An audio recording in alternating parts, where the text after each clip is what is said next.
Selamat sore saudara yang kekasih dalam Tuhan. Kita akan mulaikan ibadah kita.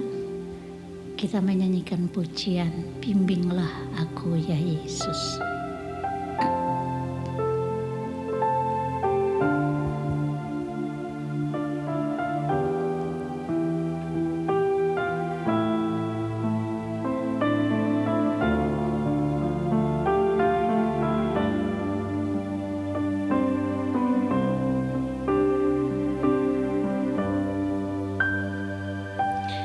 Bimbinglah aku ya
menopangku, ku tak jatuh.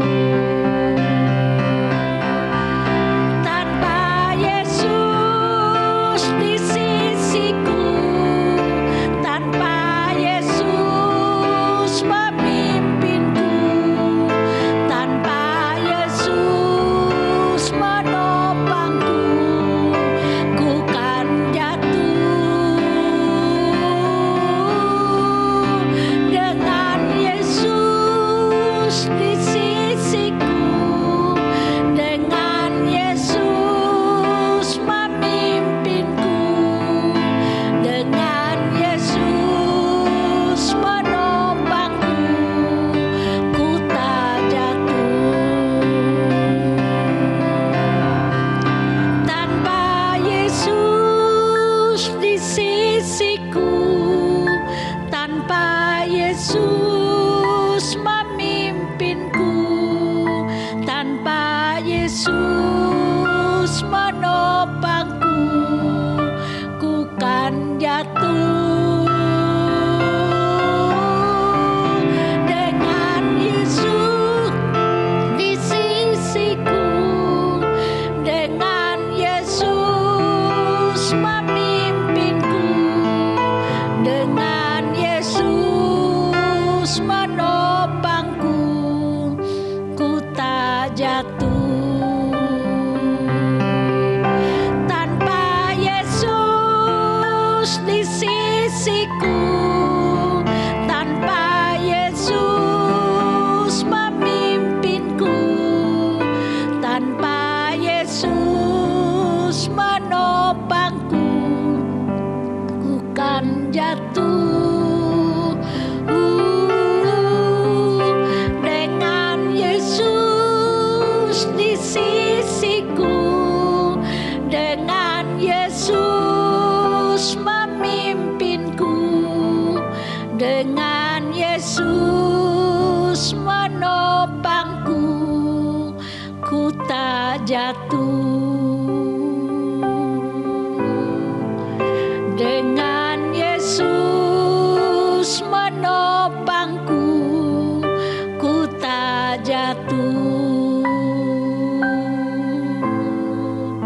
Dengan Yesus menopangku, ku tak jatuh.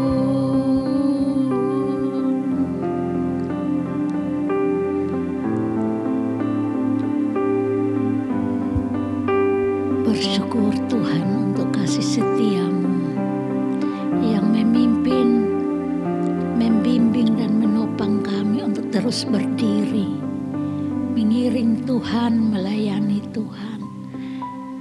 Biarlah Tuhan kami lakukan itu dengan segala ketulusan kami dan kerinduan yang dalam untuk selalu dekat dengan Tuhan.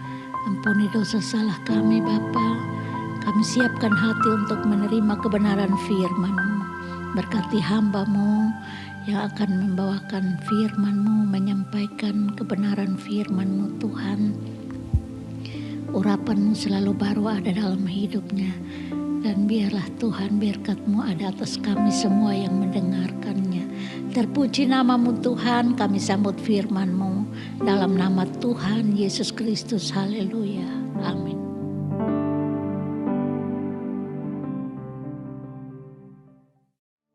Puji Tuhan, saudara yang dikasihi Tuhan, kita akan lanjutkan pendalaman Alkitab kita. Kita buka Alkitab kita di dalam Kejadian 49 ayat yang ke-13. Sebulon akan diam di tepi pantai laut. Ia akan menjadi pangkalan kapalku dan batasnya akan bersisi dengan Sidon. Puji Tuhan. Haleluya. Saudara yang dikasihi Tuhan, ini nubuat dari Yakub mengenai Sebulon. Kalau kita melihat urutan anak Yakub, seharusnya Isakar dulu. Isakar nomor 9, baru Sebulon nomor 10. Tetapi saudara kita melihat Yakub mengucapkan nubuatannya tentang Zebulon lebih dulu daripada Isakar. Haleluya. Saudara, kita buka di dalam Amsal pasal 16 ayat 1. Amsal 16 ayat 1. Saudara yang dikasihi Tuhan, Tuhan berdaulat atas segala sesuatu.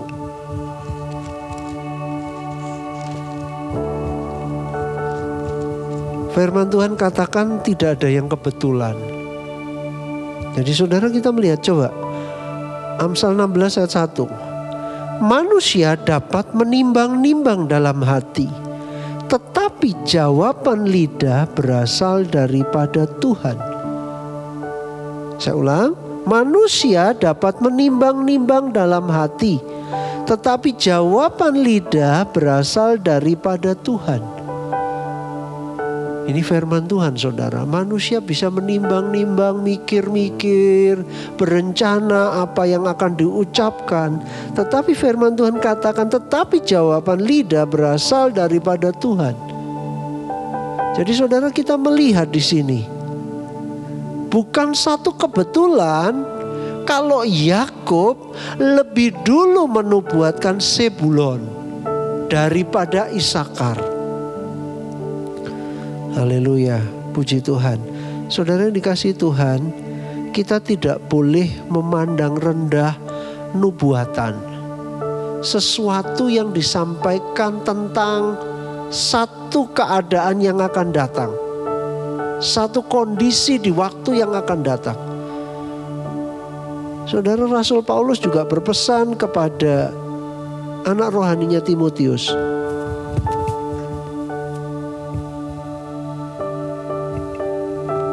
1 Timotius 1 ayat 18. Haleluya, puji Tuhan. 1 Timotius 1 ayat 18. Begini bunyinya, tugas ini kuberikan kepadamu Timotius anakku, sesuai dengan apa yang telah dinubuatkan tentang dirimu, supaya dikuatkan oleh nubuat itu engkau memperjuangkan perjuangan yang baik dengan iman dan hati nurani yang murni. Haleluya. Ada nubuat tentang Timotius, dan Rasul Paulus berkata, tugas ini kuberikan kepadamu Timotius anakku, sesuai. Jadi Rasul Paulus mempercayakan tugas itu kepada anak rohaninya Timotius sesuai dengan nubuatan tentang Timotius. Jadi Tuhan sudah berbicara tentang Timotius. Dan saudara, Rasul Paulus tidak memandang rendah nubuat itu.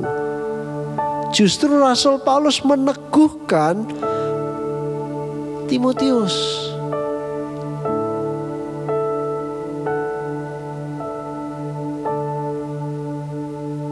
Supaya Timotius terus berjalan sesuai dengan apa yang sudah dinubuatkan tentang hidupnya, kehendak Tuhan. Nah saudara, kita kembali ya. Yakub menubuatkan tentang Zebulon. Kita kembali.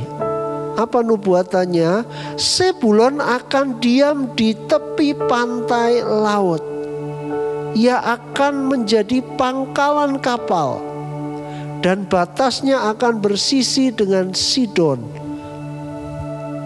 Kita lihat dulu arti nama Zebulon, Kejadian 30 ayat 20.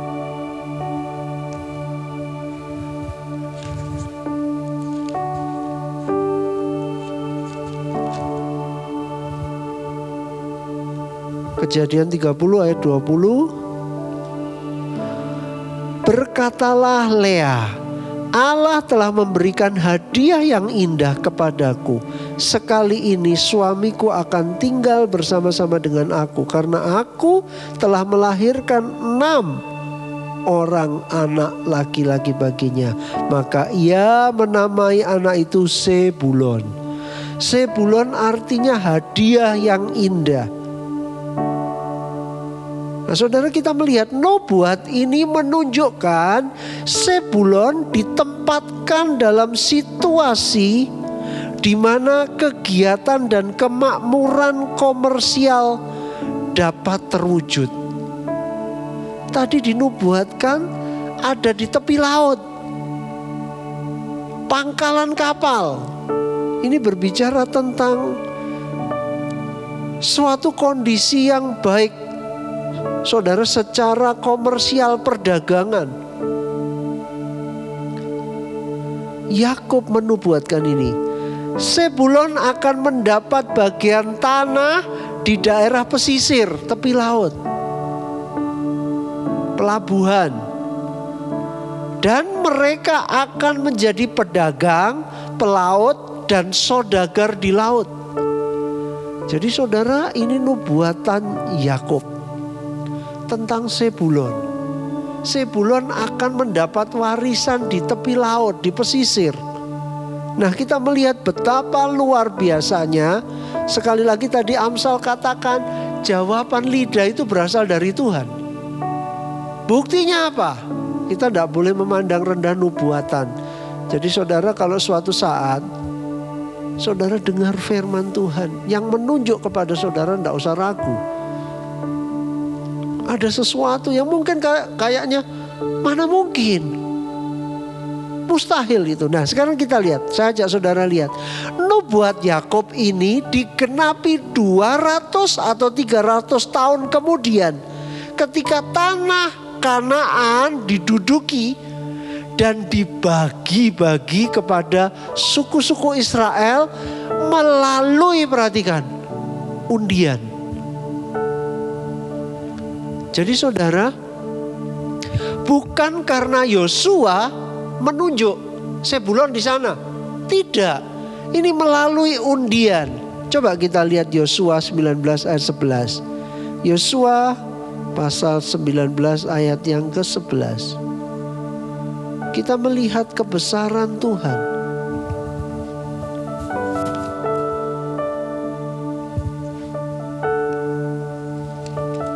Ayat 11. Nah, mulai ayat 10. Milik pusaka suku Zebulon, undian yang ketiga pun keluarlah bagi Bani Zebulon menurut kaum-kaum mereka. Batas milik pusaka mereka sampai ke Sarid. Ke sebelah barat batas mereka itu naik ke Marala, menyinggung Dabeset, kemudian menyinggung sungai yang mengalir lewat Yokneam.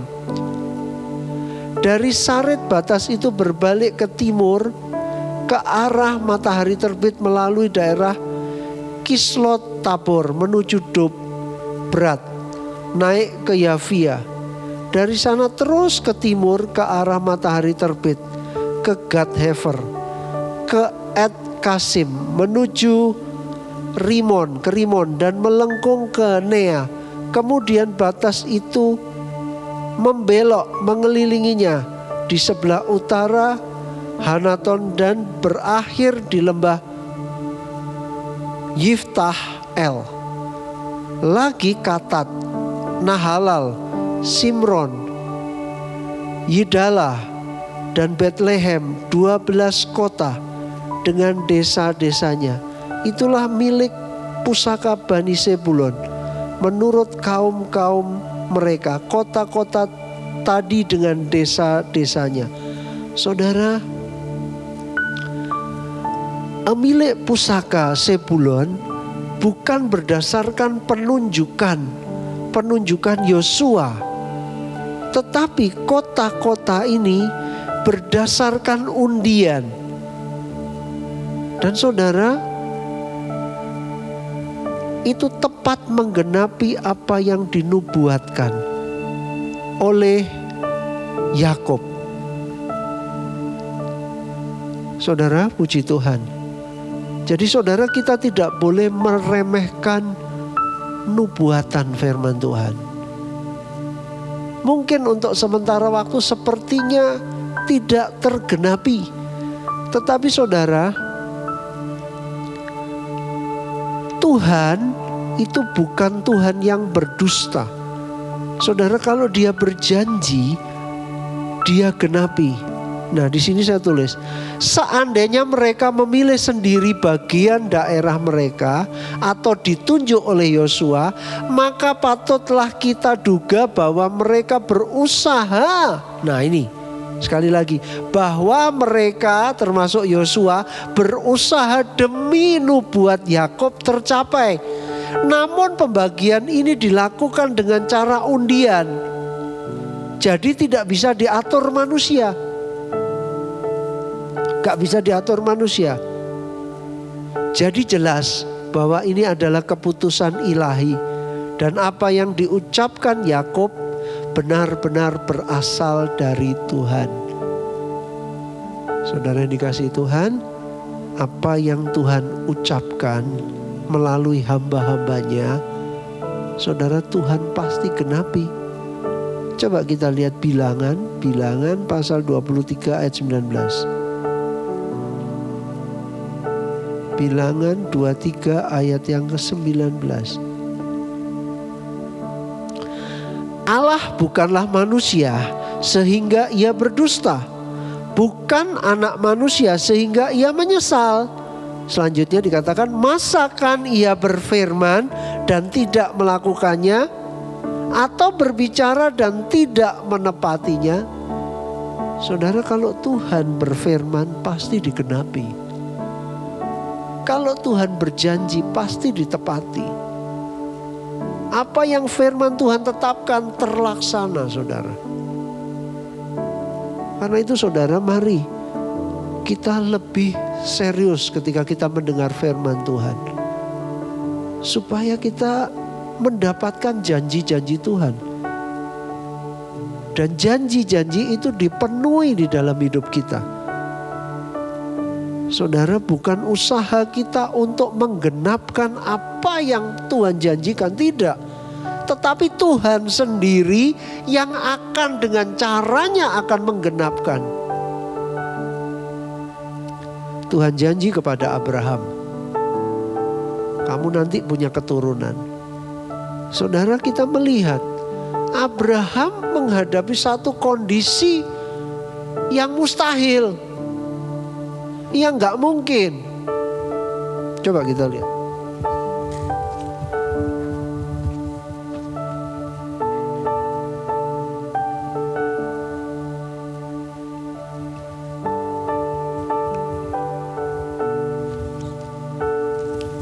Kita lihat Roma pasal 4 ayat 18 mulai ayat 17. Seperti ada tertulis, engkau telah kutetapkan menjadi bapa banyak bangsa. Ini nubuatan. Di hadapan Allah yang kepadanya ia percaya, yaitu Allah yang menghidupkan orang mati dan yang menjadikan dengan firman-Nya apa yang tidak ada menjadi ada. Jadi oleh firman-Nya Tuhan sudah menjadikan apa yang tidak ada menjadi ada. Jadilah terang, terang itu jadi. Keluar tumbuhan, tumbuhan itu keluar. Saudara, oleh firman-Nya apa yang tidak ada menjadi ada. Nah, coba sekarang kita lihat. Sebab sekalipun tidak ada dasar untuk berharap, Abraham dan Sarah gak punya dasar apa-apa secara lahiriah, secara logika untuk berharap bahwa janji Tuhan itu dapat digenapi. Nubuat itu bisa terjadi. Tidak mungkin. Kenapa? Tidak ada dasar. Saudara, secara manusia sudah tidak mungkin. Sarah sudah mati haid. Bukan itu saja. Ketika Sarah masih haid, Sarah dikatakan, Alkitab katakan Sarah itu mandul. Jadi tidak ada dasar, dikunci dengan dua hal yang tidak mungkin ditembus. Tetapi kita melihat saudara, Abraham percaya Nah, sekalipun tidak ada dasar untuk berharap, namun Abraham berharap juga dan percaya bahwa ia akan menjadi bapa banyak bangsa menurut yang telah difirmankan. Demikianlah banyaknya nanti keturunanmu menurut yang telah dinubuatkan, menurut yang telah ditetapkan oleh Tuhan. Tuhan menetapkan Abraham akan menjadi bapa banyak bangsa. Tapi sekarang kondisi Abraham, dia berhadapan dengan satu keadaan yang gak mungkin. Jadi saudara, seperti tadi Sebulon, Alkitab mencatat perlu rentang waktu ratusan tahun untuk nubuat itu digenapi. Dan itu bukan dengan cara manusia. Sebab lewat undian tidak bisa diatur. Kita melihat Tuhan berkuasa menggenapi setiap janjinya. Jadi saudara, apa yang ditetapkan atas kita, mungkin kita melihat enggak mungkin. Kita berhadapan dengan satu keadaan yang tidak ada harapan, tidak ada dasar untuk berharap. Nah, kita melihat ayat 19. Imannya tidak menjadi lemah walaupun ia mengetahui bahwa tubuhnya sudah sangat lemah. Karena usianya telah kira-kira 100 tahun dan bahwa rahim Sarah telah tertutup. Ayat 20, tetapi terhadap janji Allah ia tidak bimbang karena ketidakpercayaan. Malah ia diperkuat dalam imannya dan memuliakan Allah. Dengan penuh keyakinan bahwa Allah berkuasa melaksanakan apa yang telah dijanjikannya. Haleluya. Saudara, kondisi Abraham secara fisik semakin merosot. Itu semakin membuat secara manusia, secara logika, membuat semakin tidak ada harapan. Tetapi kita melihat Abraham bukan menjadi lemah imannya. Dia begitu mempercayai Allah. Saudara, mempercayai apa yang sudah ditetapkan Tuhan. Mempercayai nubuat yang Tuhan sudah sampaikan. Sekali lagi ini iman Abraham ini luar biasa. Saudara, mari kita berdoa minta Tuhan tambahkan iman saya. Coba kita lihat di dalam Ibrani pasal yang ke-11.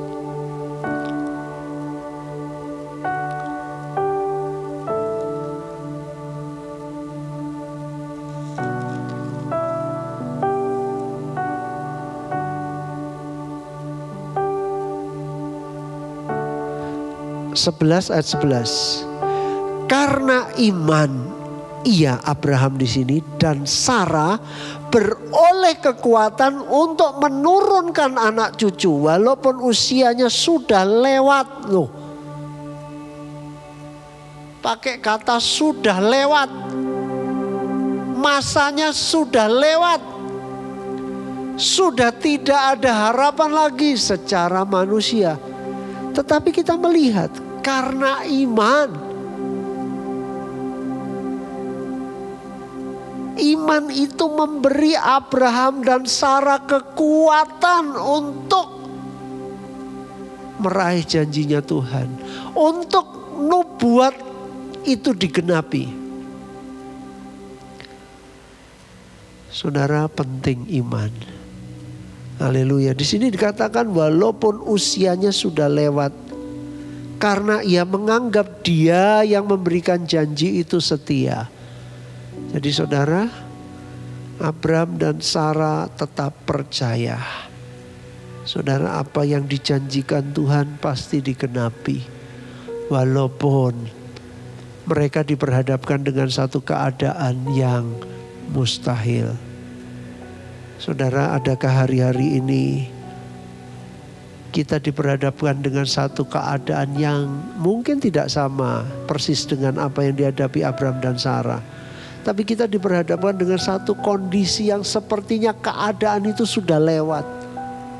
Sudah tidak ada harapan lagi. Sudah mustahil. Seperti Lazarus sudah mati 4 hari. Sudah membusuk. Sudah tidak ada harapan.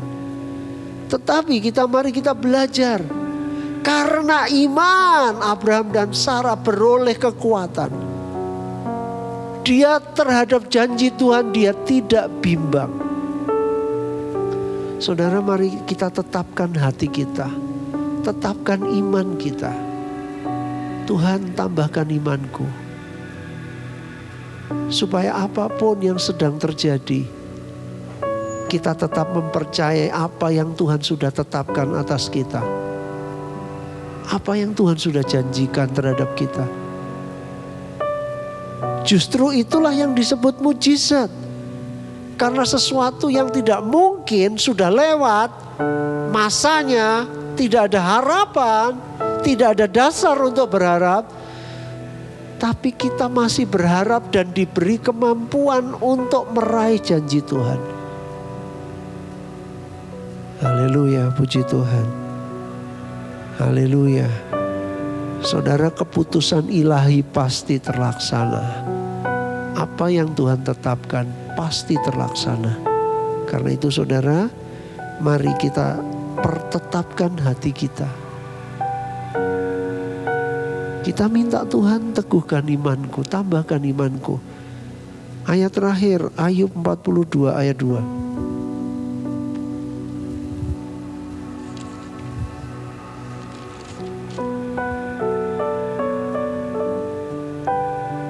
Ini perkataan Ayub. Ayub 42 ayat 2. Aku tahu bahwa engkau sanggup melakukan segala sesuatu dan tidak ada rencanamu yang gagal.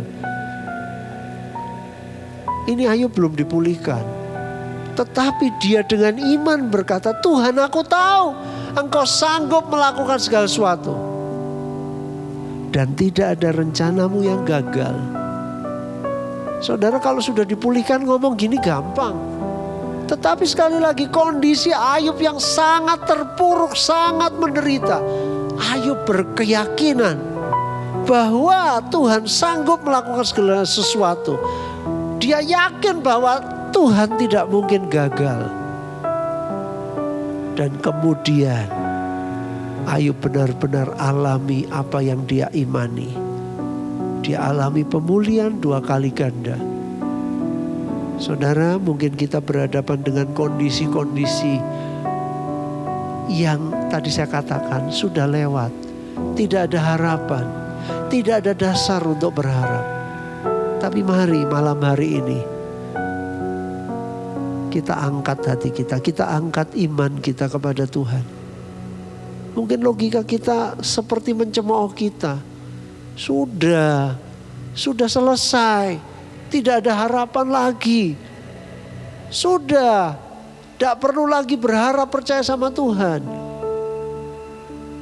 Semua sudah berakhir, waktunya sudah lewat. Tapi mari, saudara, terhadap janji Tuhan tidak bimbang, tetapi percaya. Haleluya. Puji Tuhan. Saya tidak panjangkan firman Tuhan. Biarlah firman Tuhan ini memberi kita kekuatan bahwa Tuhan sanggup menggenapi apa yang dijanjikannya. Bagi Tuhan tak ada yang mustahil. Bagi Tuhan tak ada yang tak mungkin. Mujizatnya disediakan bagiku. Ku diangkat dan dipulihkannya.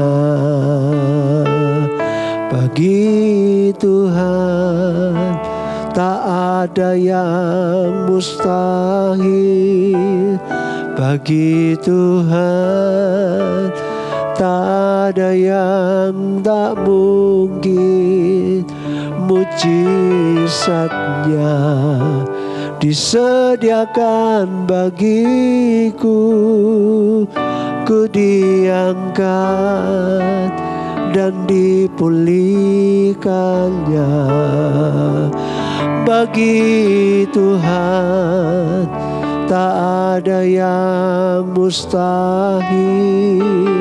Bagi Tuhan tak ada yang tak mungkin. Mujizatnya disediakan bagiku. Ku diangkat dan dipulihkannya. Ku diangkat dan dipulihkannya.